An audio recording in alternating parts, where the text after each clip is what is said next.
برطانوی وزیراعظم کا مسلمان خواتین کے خلاف تبصرہ، فیس بک نے پوسٹ ڈیلیٹ کر دی۔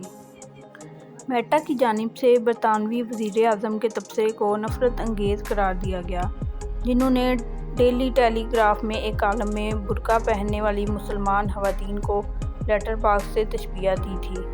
عرب نیوز کے مطابق بگ بردر واچ BBW نامی ایک ادارے نے فیس بک پر تجرباتی طور پر کچھ جعلی اکاؤنٹس بنائے، جس پر بورس جانسن کے ماضی میں کیے گئے تبصرے کو تحریر کیا۔